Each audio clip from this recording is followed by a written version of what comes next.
Ça fait maintenant 4 ans que ce jeu est live. Il y a énormément de changements qu'on veut apporter. Cette planification dont on parle à 2 ans, c'est une planification qu'on a faite avec l'ancienne core team. L'idée, ça va être vraiment d'explorer des nouveaux champs de gameplay, de retravailler des pans entiers du jeu qu'on avait laissé un petit peu tel quel depuis le ship du jeu. On s'inscrit vraiment dans l'objectif de parachever la vision originale de ce jeu. We're planning 2 years ahead for the future of Rainbow Six Siege, and it's very exciting for us. The year 5 is going to be a hybrid year, a mix of what we have today and what we'll have in the future with year 6. The first half of year 5, season 1 and season 2, will be very familiar for everyone, and we're going to have a couple of additions.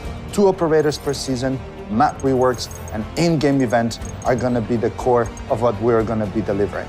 On top of that, we're going to be adding arcade playlists, and of course the Battle Pass.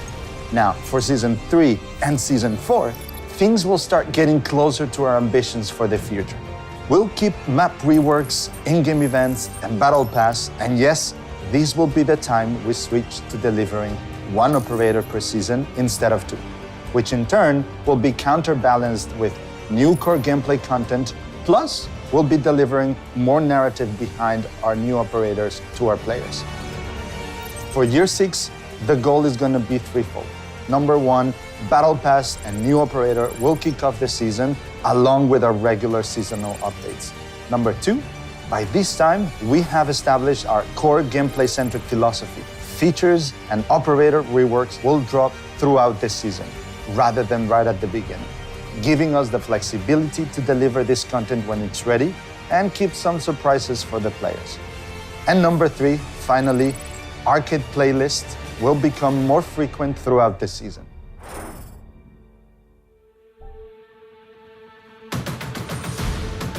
The reason that we're trying to move towards core gameplay-centric is that we're in a very different context than we were about 4 years ago when we released. In that context, we had only 20 operators. Today, we have more than 50 operators, and so we feel like each of the new operators that we're adding to the game has a bit less impact than it did before. We're still targeting 100 operators, and we still want a lot more operators in the game.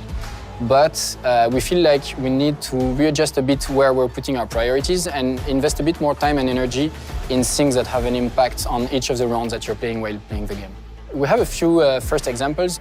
We want to give you more communication tools, and by doing that, we're also trying to give you more ways to have an impact as an attacker during the preparation phase by spotting things in advance and sharing that information with your teammates. So other gameplay changes that you can expect and will affect everyone's gameplay are generic gadgets, so our standard gadgets that all operators can equip, or at least several of them. You can expect more of them during the next year. We're already working on several prototypes, but there's a lot more to come for sure. Coming forward, what we're going to do is to define tweaks as the little changes on operators, things that might have some code changes but are going to remain relatively small in scope. And what we will call rework will be big changes that completely changes the way and redefines the way that you play an operator.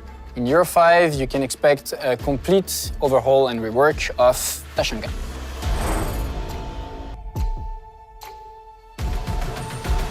On year 5, every season we'll have a major event. Our goal is really to improve gameplay, make sure that we explore different avenues and create that different experience to the players. So this year, we're happy to release the arcade playlist for a 4-day period. Our goal is to address gameplay modifiers, small minimum changes to the gameplay. For the first half, we want to release 1 per season, and by the second half of year 5, we would like to release multiple of them. The first arcade playlist that we want to release during season 1 will be the golden gun that we're about to introduce this spring. Everybody's equipped with 1 pistol, 1 bullet in the magazine, and you need to reload every time you shoot. It's small, it's not big, but it will change the pace during the week. Pendant l'année 4, on a mis le pick and ban qui permettait d'avoir du contrôle sur quels héros vont être lors de la partie que les joueurs vont jouer. Et dans l'année 5, on va vouloir mettre le map veto qui va pouvoir donner du contrôle sur la map que vous allez jouer juste avant le début du match. Donc en année 6, on est en train de travailler sur un nouveau mode de jeu qui va mettre en avant les joueurs qui jouent en équipe, dans laquelle ils affronteront d'autres équipes pour savoir qui sont les meilleurs. Le plus gros changement qui est à venir pour Year 5 est la mise en place d'un système de réputation. Le point le plus important est de savoir que les joueurs auront un niveau de réputation et que dépendamment de ce niveau de réputation, des rewards et des sanctions seront déclenchées. Le joueur sera toujours en contrôle de sa réputation et sera toujours au courant de qu'est-ce qui se passe via des notifications récurrentes. We are investing in those core gameplay experiences and using all that power to really bring more experiences to everyone who jumps and plays Rainbow Six Siege.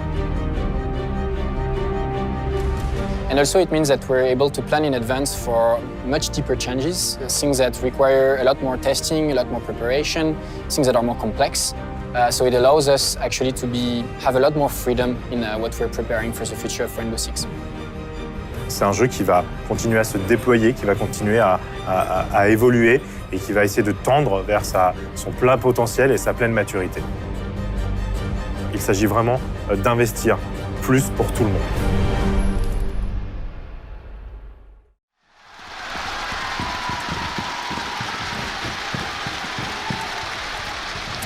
And as you can see here, it has a huge amount of destruction power, so you can just use it for rotations, like it's a hell of a weapon now.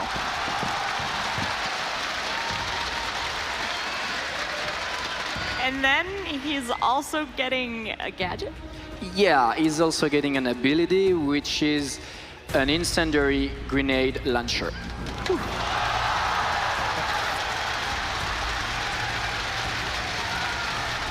And as you can see in game, it's pretty wild.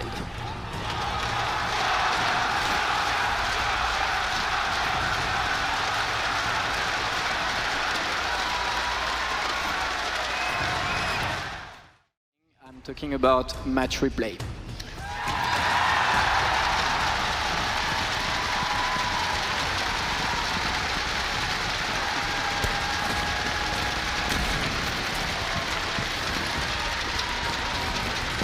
Our watch cell has been working on this for a while now. It's a huge feature. We're only in pre-alpha state so far, but it already has a lot of the core functions that we want in this feature.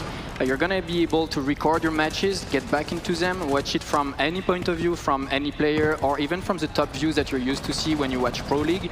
And we believe that this has a huge potential to bring Siege also to the next level, because, like you said, it can be used to create YouTube videos, it can be used to reanalyze your strats when you're playing as a pro player, or just as a ranked squad. Like, we absolutely believe in this feature, and you're going to be able to play a first pre-alpha version in the test server during the first half of Year 5 too. Wow, so... Yeah, absolutely. House. Yep. Yeah, so, boom. I guess I like it. I don't think I need to say more. Good job, Roy. Yeah. That's great.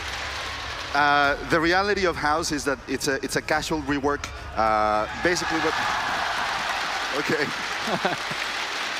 Basically, what we're doing is we're just making it a little bit bigger. We're adding an extra set of stairs. Keep going, man. I love what you've done with the place. Yeah, and so again, it's we're rebalancing also the. It's a little bit. Anyway, it's a great rework. We're very excited.